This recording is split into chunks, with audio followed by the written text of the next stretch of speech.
Assalamu alaikum. Peace be upon you all. Here in these socially distant times, but still chilling with buddies who volunteer, who give, and the gift that keeps on giving is a good friend. I'm here with my buddy. Go ahead and introduce yourself. Assalamualaikum everyone. My name is Ishaq, long-term friend of Yasser Aslam. Yes, there's few friends who keep put up with your friends' shenanigans. We shared a couple of years at Benedictine together, Yeah. and share still hobbies till this day together. We even spent a couple of years as coworkers or just different departments, but Yeah. our disciplines in healthcare. So as you guys can tell by the title, we have two people watching live. Oh yes, and they're my Facebook friends. That's it. So we're on Facebook Live. If you're watching this, yeah, we'll see. I hope that there's nothing to edit. Saves me trouble. But I'm just trying a few different things. As you know, I'm always about pushing the envelope or just trying new things. So Nothing wrong with that. now, real quick, I'm just gonna put you on the spot. Have you seen any of the episodes on my channels? Not yet. I've been working for the last few days. You've seen none of the episodes? None of the episodes. I get to see your face.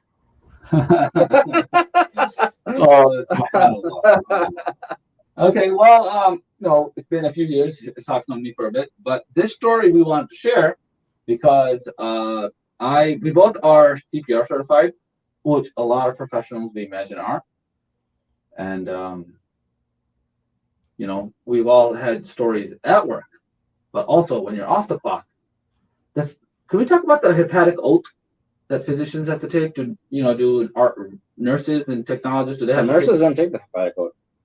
But I would argue that they do more of it. Yeah, I agree. There's something called the Nightingale oath, but it's different. Yeah, the hepatic oath is what we normally, that's what the physicians. That's the oath for the physicians. I'm a nurse. I'm an ER nurse by training. So the hepatic oath is mostly for the physicians, but it's very similar to what nurses do. Interesting. So the story. Let's just jump straight into the story. Keep this very chill. Keep this very informal. And Ishaq like, bro, man, why you gotta make this so awkward? When Ishaq initially shared the story with me, I mean, it was like several months ago. I was just like, hold it. It was like 2 years ago. Yeah, I was just gonna hold it because one day I want to podcast it. So you might find this on SoundCloud. Eventually, it'll make its way onto the Apple iTunes store and the Yasser Chill Awesome. So right now, I've always been doing the YDS, the Yasser Dawa show, with people, and I want to do some more chill things. So right behind you, Ishaq, what is that? Behind you, what have we done before in this place? We've done a lot of stuff in here. Hard work, play video games in here. Now, a little bit before we jump into the story, let's talk about some games that I smash you at or defeat you at. I don't know, man. I don't see you defeating me at anything. Okay, stay till the end of the video because the original audience of this channel, if you stay till the end, you will figure out which Yu-Gi-Oh decks we played. And also a little bit about Mario Kart and some history. But let's just jump straight into it. If it's your first time here on the Yasser Chill Awesome channel, hit that like button. If you like the story, like and share it, and comment engagements. If you're watching live, there's only one of you guys, but it's all good. Keeping it real. You lost 50% of your audience already. Come on, bro. My friends. Alhamdulillah. Oh, praise the Lord. Praise the Lord. Hey, what are best friends for, right? Huh? If you don't nag each other. Man, it's subhanAllah. Man, I was just going to say my first interaction with this amazing brother was actually in Salah. Back in the day, Founders Woods was a prayer place in Benedictine, 2007, 2008, 2009. Yeah. And green carpet, vacuuming, like literally. We had some interesting stories. Maybe for another episode of Throwback Thursday, this is the first one. But I labeled it 2 because last time we did Throwback Thursday, there was like 5-7 people on the stream, and I tried to make it a policy where we find your oldest social media photo and then you roast the person. So it's supposed to be like the hot seat. But right now we just have the cool seat because I keep the fan on. It's getting chilly here in the fall 2020. All right, let's just jump into it. CPR. What does CPR stand for? Cardiopulmonary respiratory. You're adding your own soundtrack. So CPR stands for cardiopulmonary resuscitation.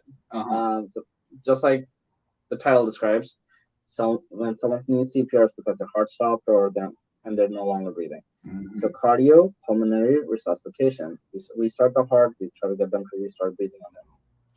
Correct. And let's just jump into the year that this happened, your experience, and your thought process on that flight before the need of you to. Is there a doctor on the plane? So I think we should share the background first. Okay, let's start with the background. All right. So I want to say this was 2017, 2018. Don't really remember the actual year, but around that time. I'm an ER nurse by profession. I was actually at a conference in Houston, Texas. Is it a Muslim-related conference? Or no, it's a medical. It's a nurses conference. Oh, okay. Okay, so it's an annual nurses conference. By the way, it's an excellent, amazing thing. I don't want to throw more praise towards him because he'll just, you might not like that. But anyway, go on. So I work in an ER. The place that I work, which I don't want to mention, got its first magnet recognition.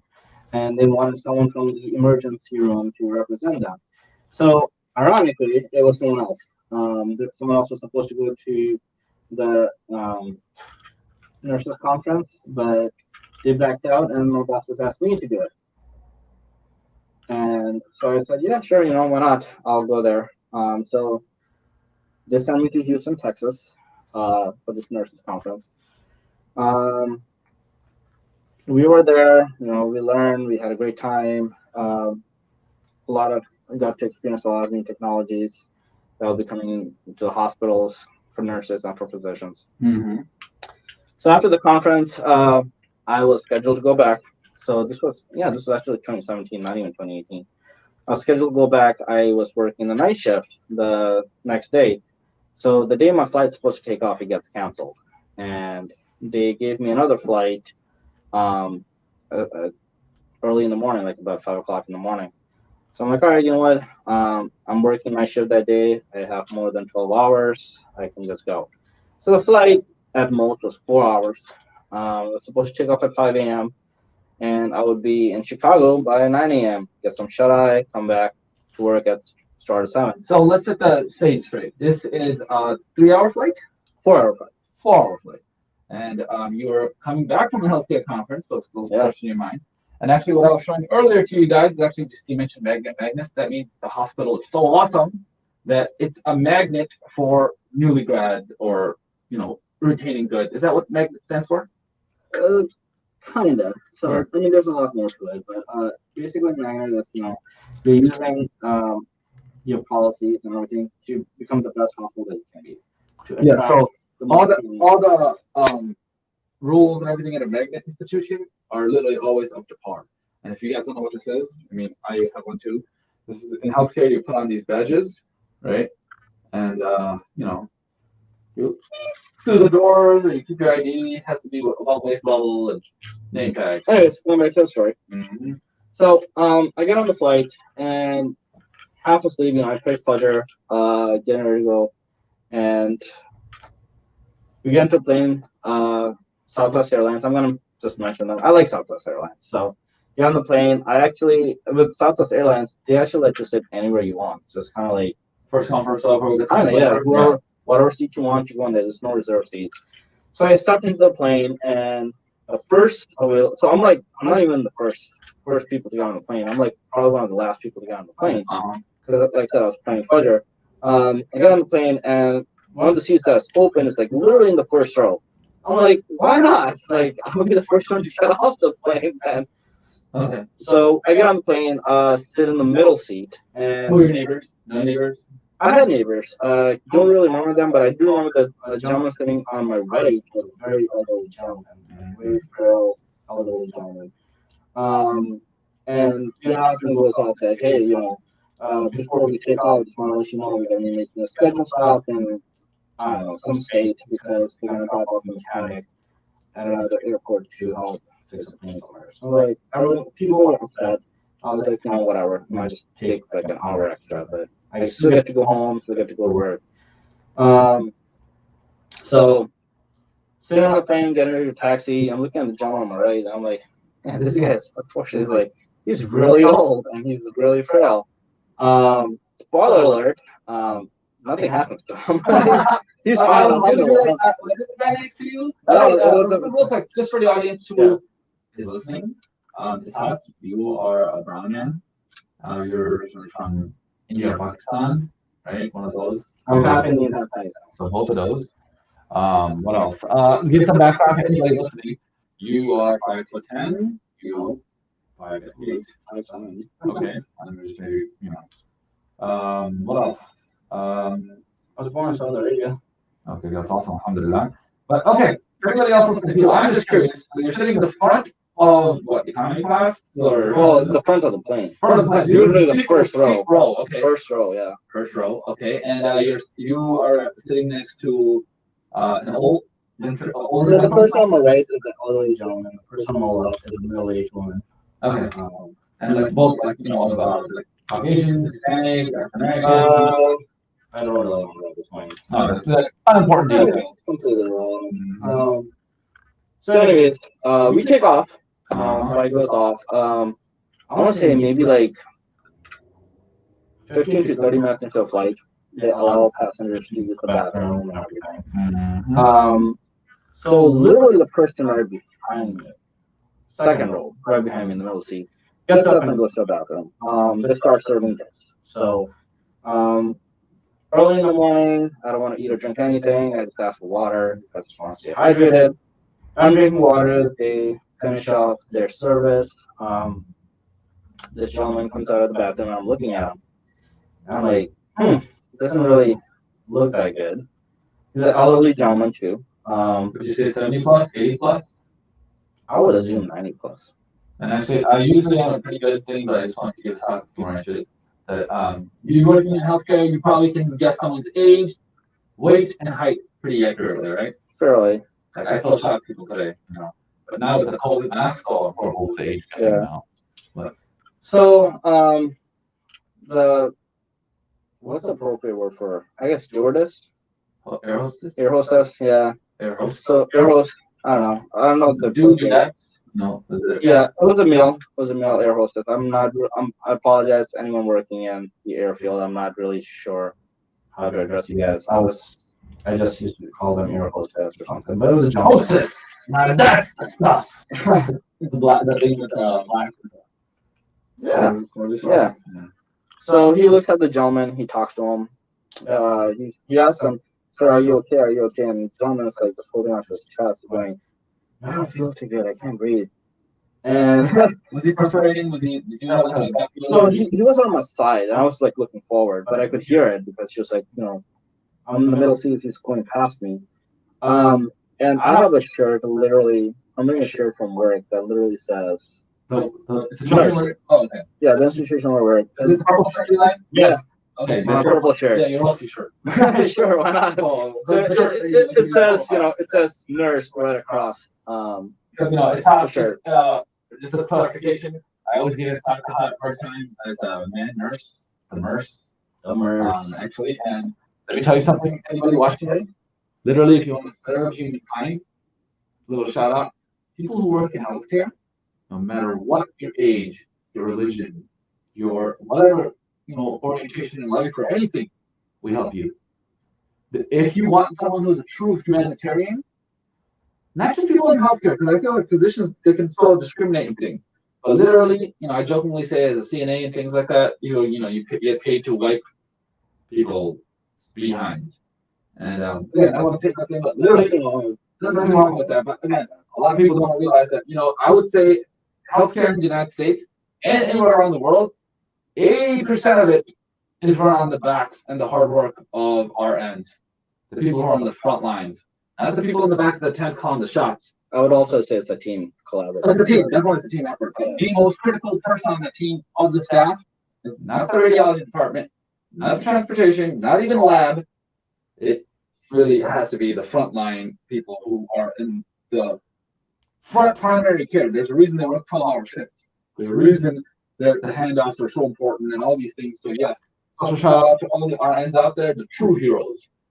And having said that, like I said, everyone has a role on the team.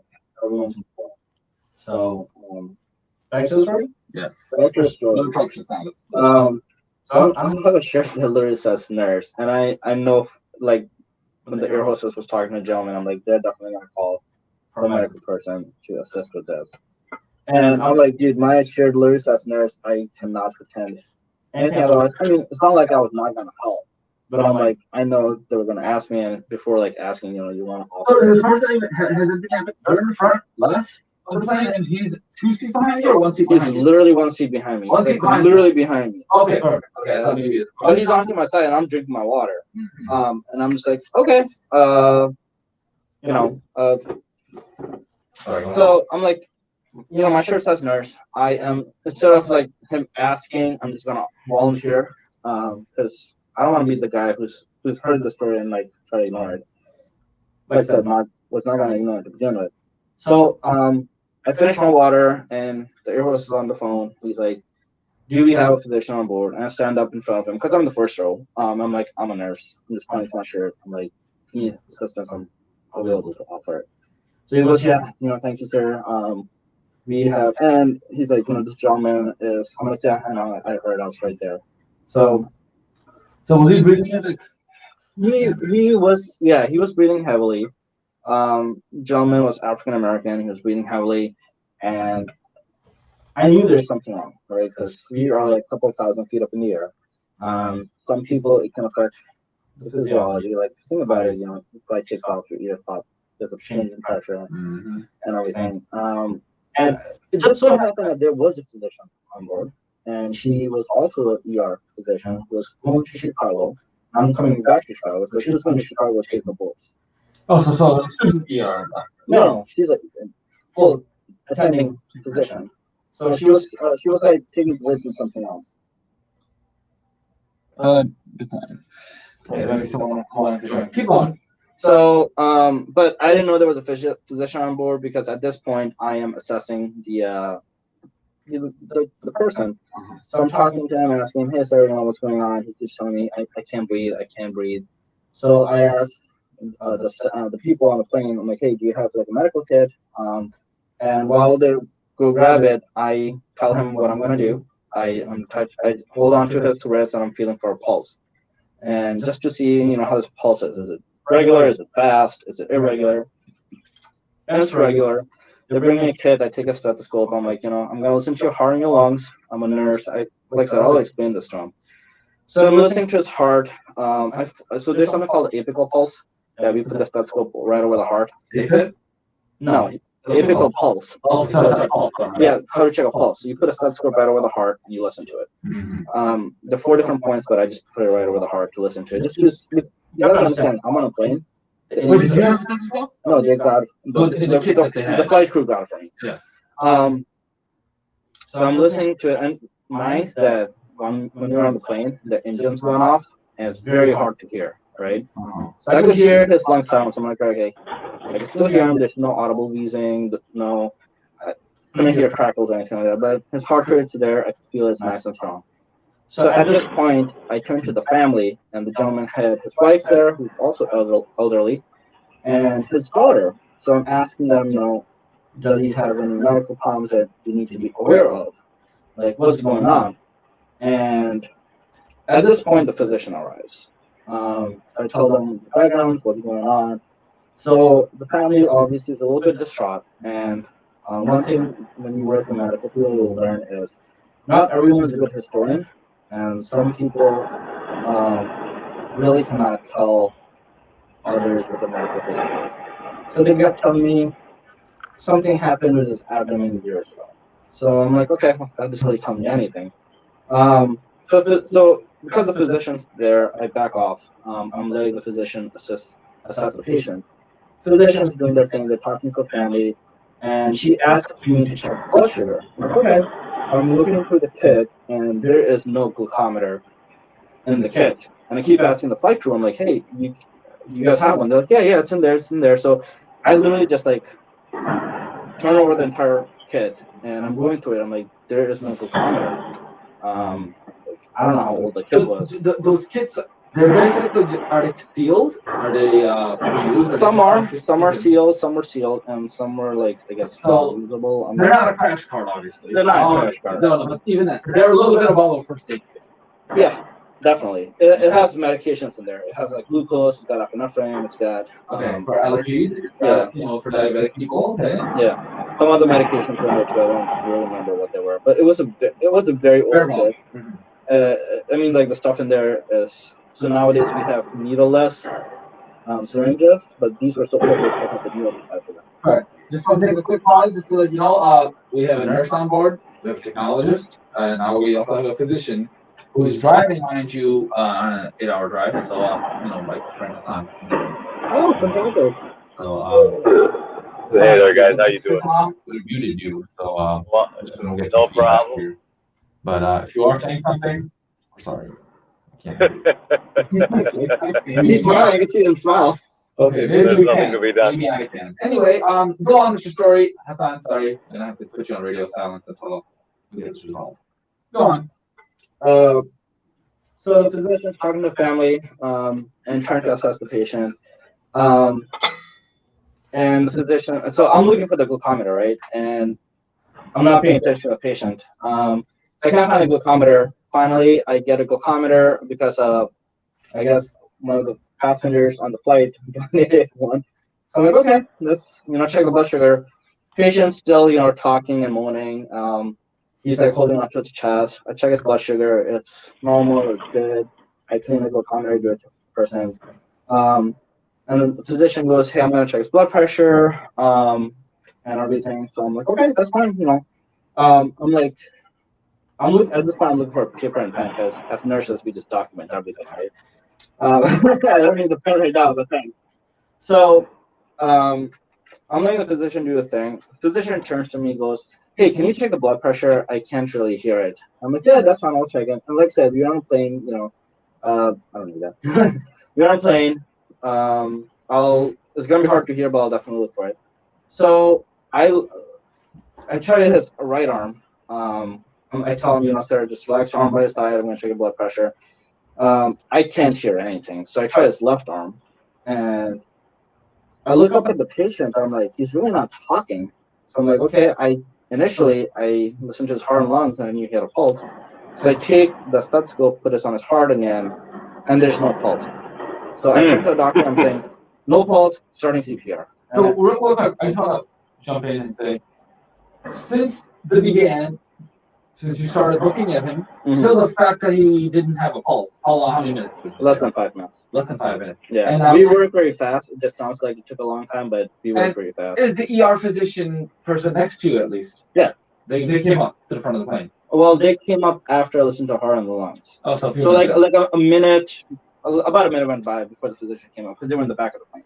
Correct. Real quick, Hassan. Now I can hear you if you want to say anything, but Ishaq cannot. So I'm just the middleman. All right, guys. I don't have anything to say. Let the man keep telling the story. All right, he just said let the man keep telling the story. He has nothing to say. Alrighty. So I told them, no pulse, starting CPR. I asked the family to get out of the seats because we got our work CPR. So my initial plan was, hey, we are in the front of the plane. Just pick him up, take him to the galley. We have a lot of room up there to start CPR. Doctor goes, no, he's dead weight. Just lay him right now. Not dead weight as in.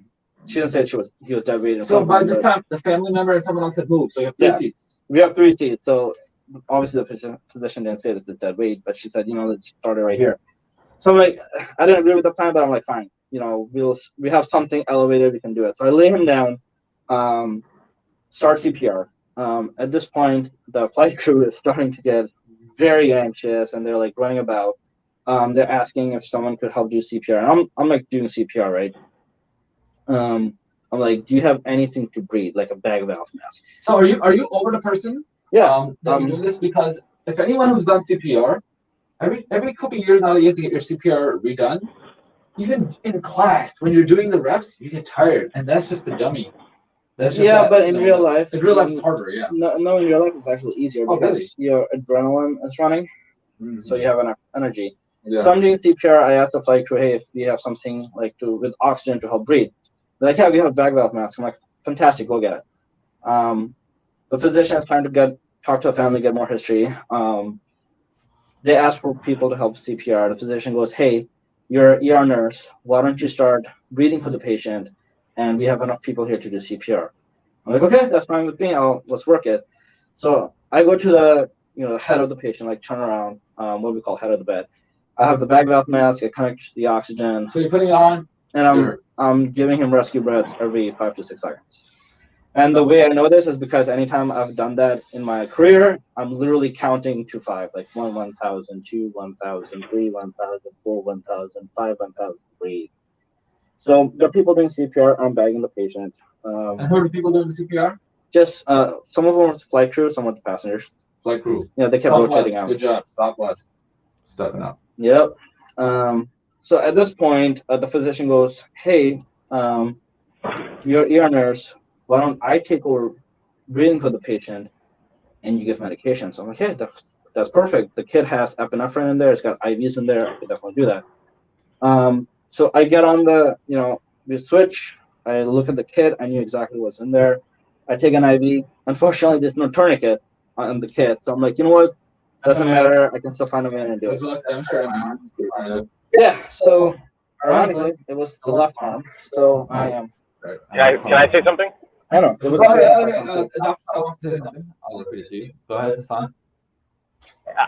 Can you tell me what was in the kit and what was maybe missing? Because you already said like a couple things were missing: glucometer, tourniquet. The kit was old. He asked what was in the kit, what was missing. Hassan, can we finish the whole story and then ask? I'll tell you what was in the kit. I was actually getting to that. He's gonna get into that right now. So because this is a domestic flight, the kit was not advanced, and to me it was an old kit. When I opened it up, it had 3 IVs in there. It was an 18 gauge, a 20 gauge, and a 22 gauge. No tegaderm, no tourniquet, just had tape, and that was it. It had fluid boluses and IV tubing. It had epi, it had glucose. The others, it had atropine for sure. And some other stuff that I don't remember at the top of my head because it was irrelevant to the care I was providing at that time. So absolutely. I take did it have a list of the stuff that's supposed to be in there? No, it did not. A list of the stuff that's supposed to be in there. No, it did not. It did not. So I take out 18 gauge. I look for his arm. I'm like, okay, there's no tourniquets. I gotta find the vein to my fingers. And for the most part, we can do it. And mind you that this was a 90-year-old gentleman. I'm probably not gonna do it on you because I really don't want to reach across something like that. Yeah, we used to let students start IV something. Sometimes an interesting experience. But yes, go on. So I get an 18 gauge in. 18 gauge is actually almost bigger. It's bigger. It's bigger than almost like a coffee straw, if anybody knows. Not that big. That's 14 on them. But yeah, it's the thin ones, the brown ones. So anyways, compared to, we normally use 20 gauges on regular patients and traumas and cardiac arrest, I use 18. So I put an 18, I grab the tape, and because I didn't have a tegaderm, I just used the tape as a circumference around the patient's arm. And I turn around, grab the epi, and turn around to give it to the patient, and the IV had fallen out. Because the kit was so old that there was literally no glue on the tape, so it just slid out. Because remember, we're still doing CPR, right? So this CPR, the patient's arm is flopping. The tape has no glue, so the IV had fallen out. And mind you, you're basically putting it in with the arm flopping down. Yeah. Yeah, because there's no tourniquet. Did the codes act as a tourniquet at all, or no? No. Could you have used the? Go ahead, Hassan. Could you have used the blood pressure cuff as a tournament? Could you have used the blood pressure cuff as a tourniquet? Did you think of that? I did, but it would have been too big. And like I said, our priority is CPR, right? So I'm like, I could get an IV without a tourniquet. Yeah, you can get an IV without a tourniquet. Yeah. And mind you that when I started CPR, the first thing I did was I popped open the shirt, put the defibrillator packs on, but whatever the EED was saying was we couldn't hear it because of the engines. So we're like, you could not hear the EED machine because of the engines? Yeah, the plane engines. Because they were so loud. So whatever, it's the automatic. You're in the front of the plane. You still couldn't hear it? No, because the sound on it is not as loud. Yeah, it is. But I was paying attention because it'll tell you if it's shock advice or not. Mm-hmm. So when I'm there, it'll tell you started. Did you put one across on the back or below? No, I put one right up top and left bottom. So okay, perfect. Like this. Yeah. This is my right, by the way, so it doesn't people don't think it's left. So like I like tore open his shirt so that his chest was visible to us. That's the point I forgot to mention. As interruptions, yeah. So.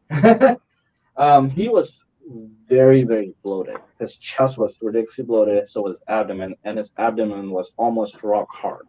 Wow. So we're doing CPR. Anyways, so fast forward. I grab a second IV. I'm trying to put one in his right arm because at this point his left arm is bleeding because that IV came out. There's no a lot of blood, a little bit. A little bit, it's just trickling out because we don't have a gauze for me to put on and hold pressure to it. So I go in the right. Try an IV there, but because he was. You at least have saline flushes to hydrate him? Yeah, I'm gonna get to it. Okay. So the right side I couldn't get an IV. So at this point, I'm down to my last IV. I'm like, dude, I gotta. Down to 3? There are only 3 IVs. Like 18, 20. First one, 18, 20. The 20 on the right, I couldn't get it because again, there's no tourniquet. The patient's how are you even getting the right side when they're laying in the air? Well, that's what I did. I went to the third row. I told everyone to leave, and I stood up on the seat and tried to get the IV that way. But because the position was so awkward, and remember that we're doing CPR on him, his right arm is like this, and I'm trying to get an IV on him, whilst people trying to do CPR, and I don't have access to it. So that's why I missed the IV on the right arm. I grabbed the third IV. I'm like, screw it. I got to do what I have to do. I took the third IV, put it. Got another IV access in his left arm. This time I'm like, I know the tape is crap. Sorry for my language. Tape is crap. I'm not gonna be able to hold it. So I'm literally holding the IV with my left hand on his AC. I grab the medication, I open it up, and I give him the epi. In the meantime, I tell people around me, I'm like, hey, someone needs to spike this bag and get the fluids going. So So you're leading a team at this point. The physician's bagging. So I tell them, okay, this is how you do it. They were able to spike the bag, made sure all the air was out. Fluids are there. Connect the IV tubing to the IV. And again, my left hand's I'm holding, right? Mind you, where we worked together was a high-end place, and we got used to nice J-loops and IVs and all everything attached. This is ghetto equipment. This is like dollar store. No, it's not even dollar store. So the stuff that was on there was what the paramedics used to use about 10 years ago. Yes, and I know this because from switching, sometimes moving from places to upper northern Illinois and things, I've noticed a major difference in even surgical steel and quality of equipment. And I know, for example, when you started the IV, when you gave the thing, it was a needle into a rubber stop, right? I don't remember. Because you didn't have to just switch caps. You had to. There were caps. That's what I'm saying. So like I start, let me clarify that. Because this was 3 years ago. Before I gave the IV, I had the bag spike. I connected to the IV because there was no stop clock on or anything like that. Yeah. So I gave the epi through the IV tubing on the fluids. The fluids were already running. Give the epi to get out. And Hassan, if you want to just clarify to the audience, who's especially listening, not audio only, what is the point of giving the epi to a patient who just might have a cardiac arrest? So epi is epinephrine, which is colloquially called adrenaline, and the dose that's given is rather large enough to restart the heart's electrical function. Correct. The dose that's given is large enough to restart the heart. Contractility of the heart. Mm-hmm. Moving on. So at this point, people are still know that I am like kneeling next to the seat. The people are going over me to do CPR, and I'm holding on to the left hand, to the left arm, while this is going on. So a couple of minutes go by. There's still no pulse. I asked the doctor, "Do you want me to give a second dose of epi?" And the doctor goes, "Yeah, absolutely." And I mean, this is something that I already know. But this is something that we still verbalize. We talk back to the physician, so everyone's on the same page. We call the readback method. And something amazing for anybody watching. Sometimes we might have a worldwide audience. In the United States, in healthcare especially, everything is documented and verbally said. In our trainings, in our CPR, in our CVTs, computer-based trainings, that we rehearse these things that we say. Just like when we go rock climbing, on belay is on. Ready to climb. There is a methodical things of language that's even said. So I'm glad that at least it was followed, and you had some other. Yeah, that's our training. So I give the epi, and at this point, that was probably the last epi syringe in the kit. I'm like, all right, I told the Second doc, dose of epi. Okay. I get the second dose of epi. I'm like, all right, doc, we're done. That's the only epi I have. What do you want me to do? I'm like, there's nothing else on. I mean, I can't. His blood glucose was fine. I'm not gonna give him blood glucose. I can't remember the other stuff in the kit, but it was irrelevant to the care we would have provided. The doc goes, you know what? At this point, we've given 2 epis. I want you to take over CPR because other people are getting tired. Like, yeah, I could do it. So at this point, I want to say between the epis, it was 5 minutes. Normally, it's 3 to 5 minutes, so we gave it at the 5-minute mark. And the reason I know that is because I always have a watch on, and I kept looking at the times. Believe it or not, I still remember most of the times. That I want to say I started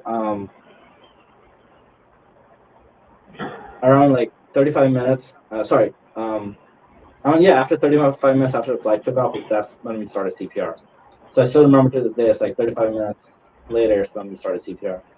So I'm like, all right, and I could tell that people are getting tired because we've been working on this gentleman for about 20-some minutes at this point. So I'm like, okay, 20 to 25 minutes at this point. So I'm like, all right, doc, I can take over the patient.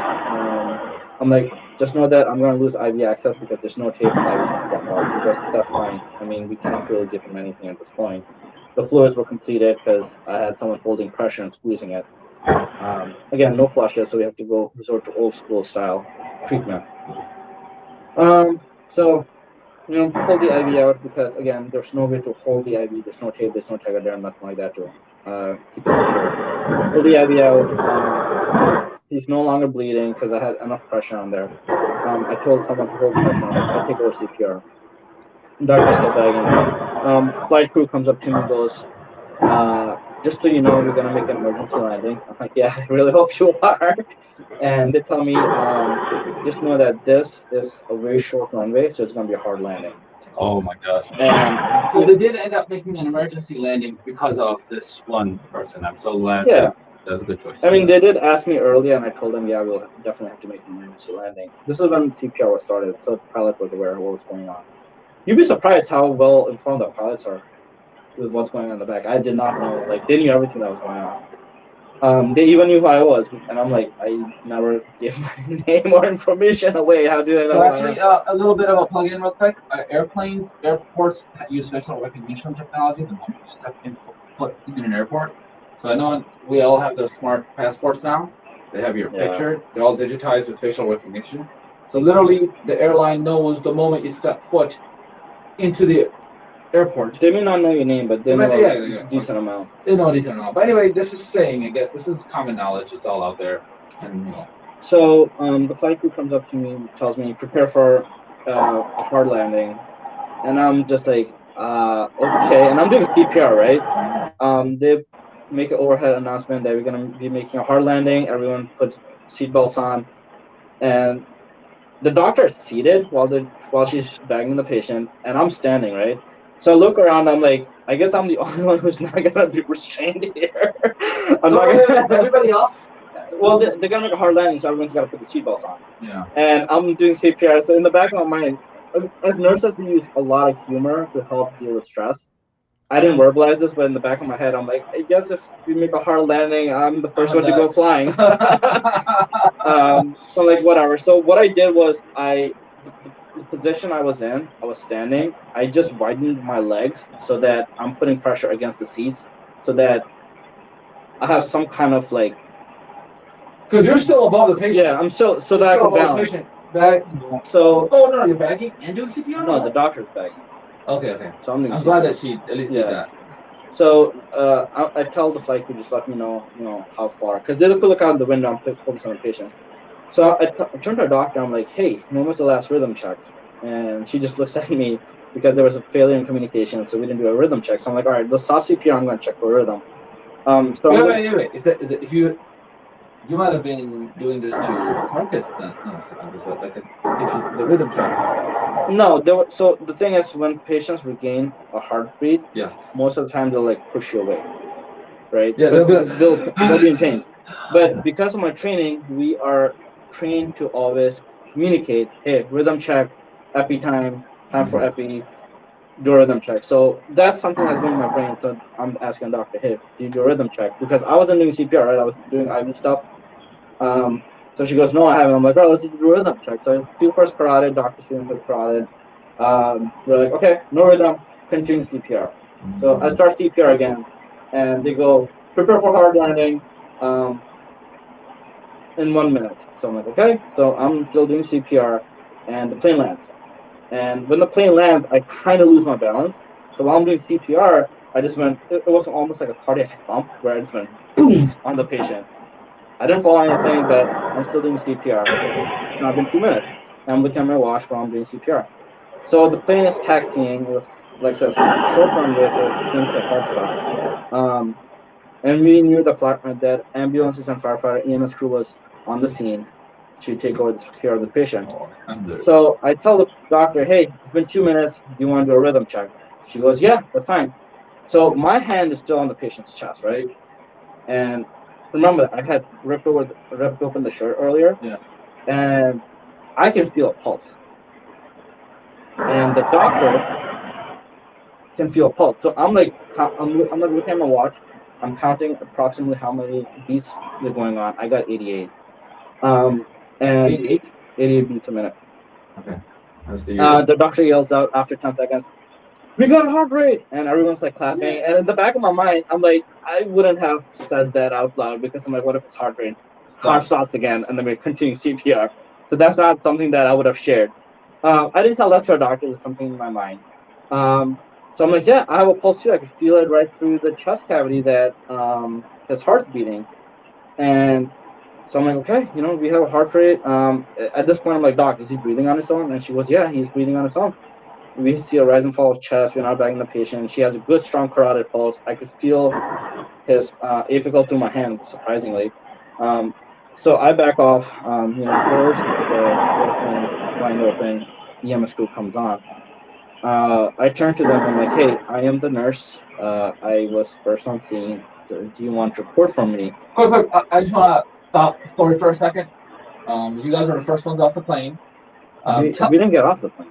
No, everyone got off except you guys? No one got off the plane. No one got off. We couldn't leave the plane because this was an unscheduled emergency landing. Okay. The crew came on the plane. So the paramedics were already on the to get you. Because the pilot had already called ahead of time. Okay. And did you speak to EMS or did that's the point I'm getting at. Okay. So they come on the flight. I told them, hey, I'm the nurse. You want to report from me? And no one's listening to me. And at this point, I'm exhausted, right? Because I've been doing CPR for almost 5 minutes straight. I'm like, you know what? That's fine. I'm just gonna back off. They're talking to the physician. That's fine. So I'm standing there. A passenger comes from behind me, and she goes, "Did he make it?" I'm like, "Yeah, he's got a pulse. He's awake. He's talking." And she goes, "Oh, thank God. I'm also a nurse." And I turned to her. I'm like, "You are?" She goes, "Yeah, I am." But I don't think she was in a clinical setting. I think she did like audits or something. I don't know exactly. Okay. In the back of my mind, I'm like, doesn't matter if you did audits. I could have used your help. Yeah. I didn't say that to her, obviously, but I'm like, whatever. I'm just too exhausted.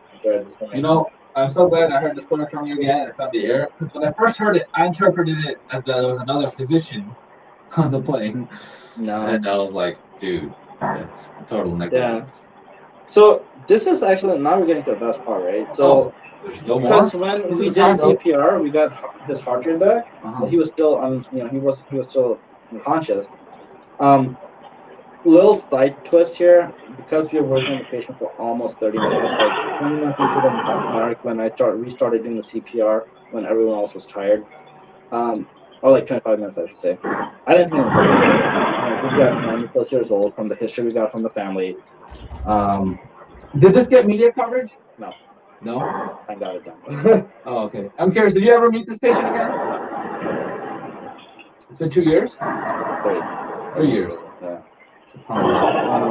So, but here's the thing, right? So, I turned to a doctor. I was like, "Hey, doc, did you notice that his abdomen is nice and soft?" She goes, "That is definitely something curious." I'm like, "I'm not sure if there was a pressure change in the abdomen or what happened, but when we were up in the air, his abdomen was rock hard. When we were landed on the flight, his abdomen was nice and soft." And he also had a BM because when you lose your heart rate and you stop breathing, you lose controls of your body. So he had a BM on the flight. Oh, okay. So it started to stink toward the end. No, I didn't realize that till he was moved from the paramedics, by the paramedics. So because this was a unscheduled emergency landing, FAA rules say that the flight has to be on the ground till all the paperwork's completed. So the pilots have to do everything, right? Patient was still unconscious when he was moved to the ambulance. So we were on the flight. We're still sitting on the tarmac.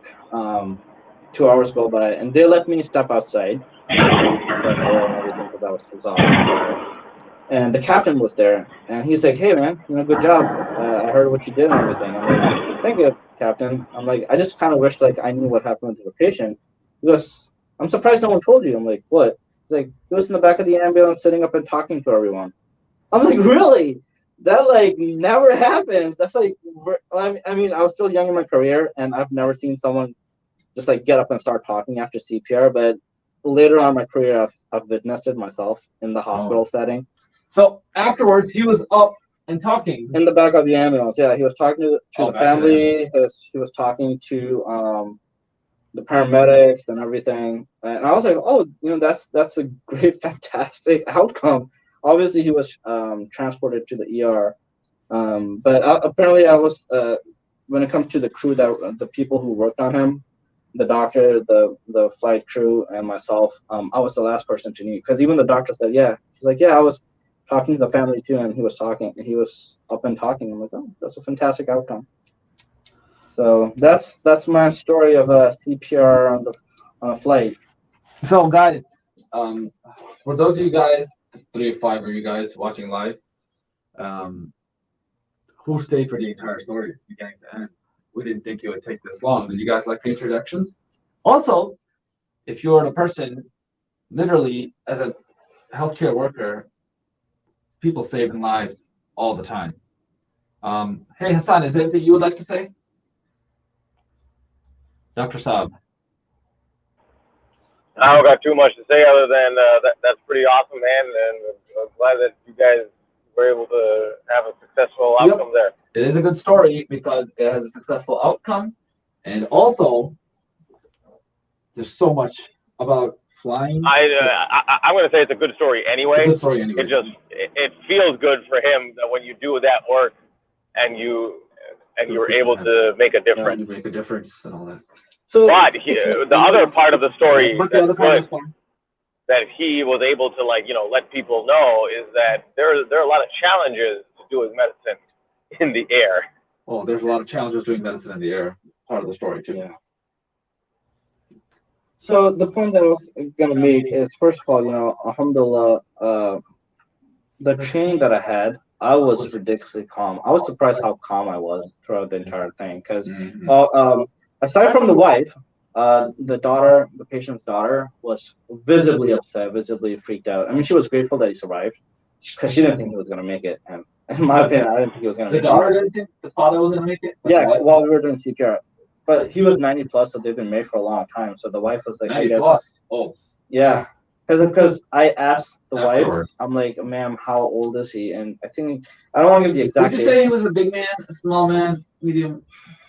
Like, not obese, but definitely overweight. Okay. So anyone out there, please take your health seriously. But I guess because they've been married so long, they're 90 plus, they accepted. Plus, plus, like when you're by the time you're 90, you. Yeah. People afterwards wanted to come and shake my hand and take pictures and everything. I told them, look, man, this is, this is something that we do every day. I didn't feel like a hero. I just felt like this is something that we do. It's like, to me, I'm just awesome. I'm just doing my job. I'm just doing my job. But I will tell you this, that it was the first time in my life that I definitely felt like really excited. I don't want to say first time, but I'm going to use the wrong word. But I'm gonna say I was like on a trip, because I was so excited. Like when the captain told me that he survived, I was like, dude, this like never happened. This is like amazing. This is like a movie moment, right? Kinda. So literally, I always think it's funny how people clap when they come in. That's basically what happened. When the doctor said we have a pulse. Everyone's like, yay, and clapping, and I'm just like, I wouldn't say that. Like, what if his heart stops again? No, but I know that we think just about the patient and their family, but the morale of everybody else there too. This could have been a traumatic experience for you, for the family, for everybody else on board. The 300 people on board, 250 whatever people on board, 180 however many are on that plane, but it ended up being a good story. Yeah. Alrighty, guys. We don't want to go over the 15-minute mark.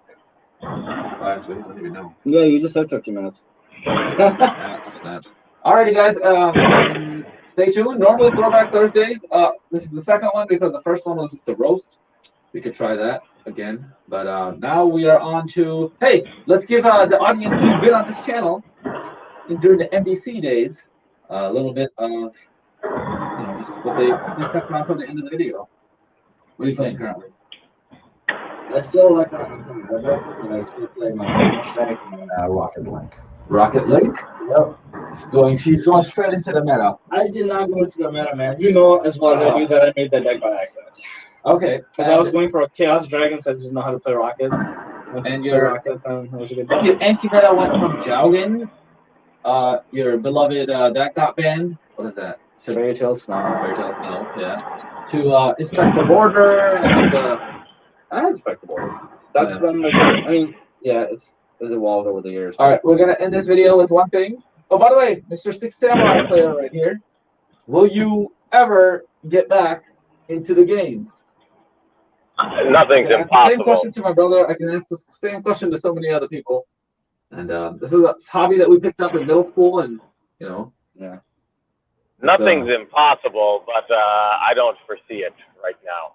Oh, so one thing I want to talk about, I've done some designing for some of my friends, and I usually take their personality into account and give them that kind of thing. Back against the wall, Six Samurai. And one other thing is, yeah, man, it's just things evolve. My Chaos Winged Beast, Harpy Blackwing, Last Warrior from Another Planet is what I'm currently thinking of building. And yeah, man, maybe Slifer, Dust Guard. I don't know when to be quiet. No, I'm thinking about the fact that they're bringing back a lot of support for this. Oh, yes. So, any of you guys who have been fans from the beginning, you haven't seen that content, go check out Whack Attack. Is this username? I think so. Yeah, Wreck Attack. Oh, we'll leave a link. Maybe we'll post content there. God knows. Alrighty, guys. Thank you so much. Before you end, just remember that death and life comes from Allah subhanahu wa ta'ala. Know that even though I was one of the people who was involved in doing CPR, it wasn't me who gave him life or saved his life. It was Allah subhanahu wa ta'ala who has mercy on people and increases their lives or has them return back to him. Life is a gift. What is the saying that people who believe in one God say when they hear someone passed away or anything? What is that? You know what that means? Can you educate the people? To God alone, we belong. Yep. It translates as surely to God we belong, and surely to God we will return. The only thing in life that's guaranteed, according to Benjamin Franklin, is taxes and death. So people all around the world, hey, every soul shall taste death. Don't be scared. And what have you done to prepare for it? Like, any moment could be your last. Not any flight, any car drive. You could be the best driver on this planet. The car can still come. Heck, a meteorite can come. Like, So, interesting side. So I'm really but I actually got into nursing because you hear that? One act of kindness can inspire someone's career and life trajectory. I'll talk about that some other time, how someone became Muslim when I was in high school and went from not understanding pre-calculus to becoming a math major and becoming Muslim.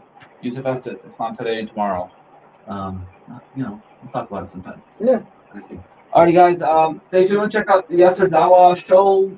We're on episode 4 or 5. I don't even know. And peace. Salam. Assalamu alaikum. Like, share, and comment if you actually stayed till the end and watched the entire thing. I would be shocked if someone watched this without skipping it. But hey, if the 13 of you that did, let me know. Peace be upon you. Facebook or YouTube, wherever. Editing maybe.